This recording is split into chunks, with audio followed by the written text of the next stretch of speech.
جی، سب سے پہلے تو جناب چیئرمین مجھے بہت افسوس ہوا کہ اتنی بڑی بڑی جماعتیں دوسری سائڈ پہ جب یہ ہم بات کر رہے تھے کہ لوٹائزم کے خلاف ہم آواز اٹھا رہے تھے تو یہ اوپنلی سپورٹ کر رہے تھے کہ نہیں ہم تو اس کے فیور میں ہیں. تو یہ لوٹکریسی کو، فریب کو پروموٹ کرنا یہ تو ایک بہت شرمناک بات ہے سر.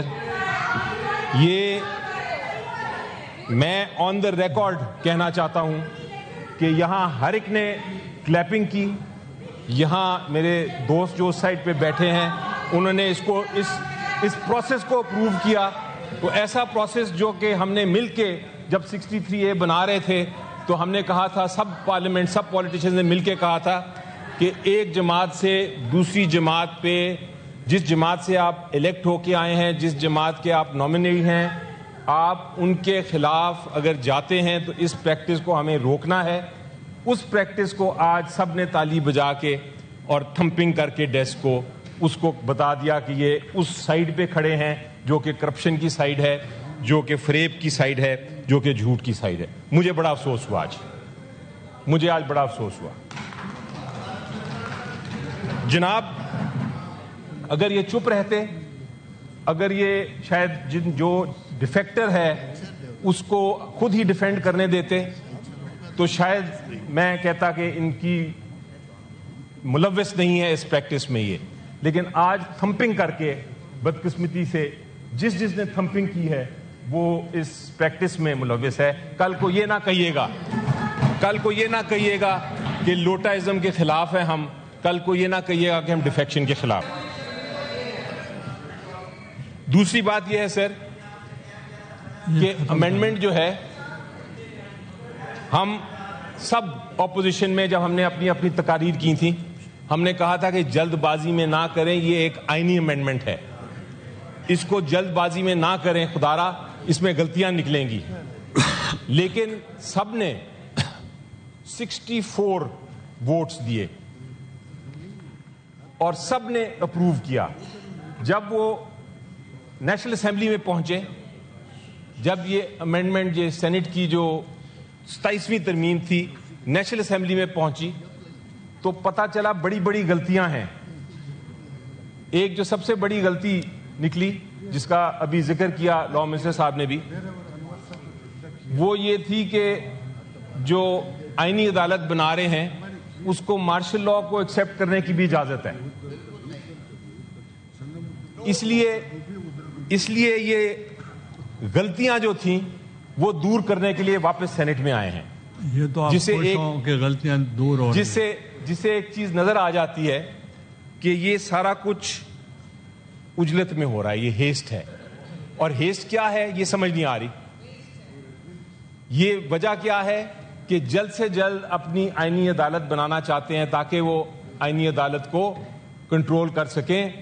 اور صرف ان کو ایک ڈر ہے سر، یہ سارا کچھ جو اجلت ہو رہی ہے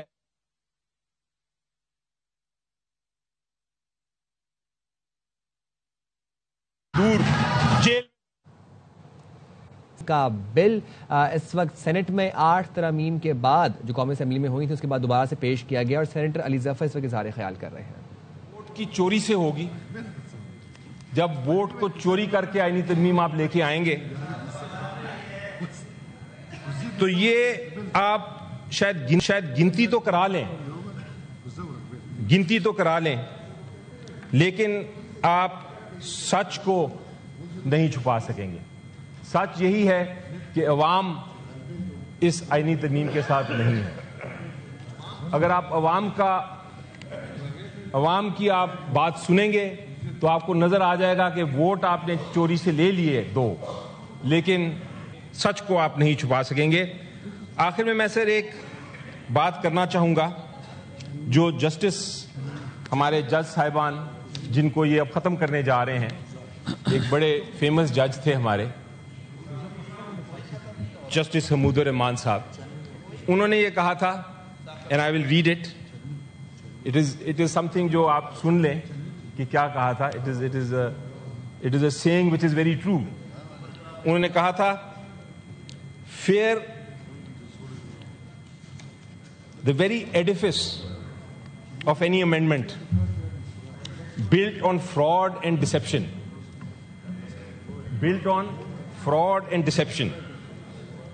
of defection shows that its foundation is flawed and unsustainable. No act born in illegality can ever claim legitimacy, and no amendment born of betrayal can claim permanence. کوئی ایسی چیز ہے جو قانون کی خلاف ورزی پر مبنی ہو، جو 27ویں ترمیم کی عمارت ہی فریب اور دھوکے پہ مبنی ہو، وہ عمارت نے گرنا ہی گرنا ہے سر. یہ کہتے ہیں 63A کی جو ہم نے پروسیس ہے وہ فالو ہوگا، پھر دیکھیں گے. سوال پیدا ہوتا ہے کہ 63A کہتا کیا ہے؟ 63A کہتا ہے آئین میں لکھا ہے، اور ہم سب جب سینیٹرز اینڈ MNAs بنتے ہیں تو ہم کہتے ہیں ہم آئین پہ اپنی اوتھ لیتے ہیں کہ ہم آئین کی پاسداری کریں گے، ہم آئین کے اوپر اپنا جو بھی عمل کریں گے آئین کے مطابق کریں گے.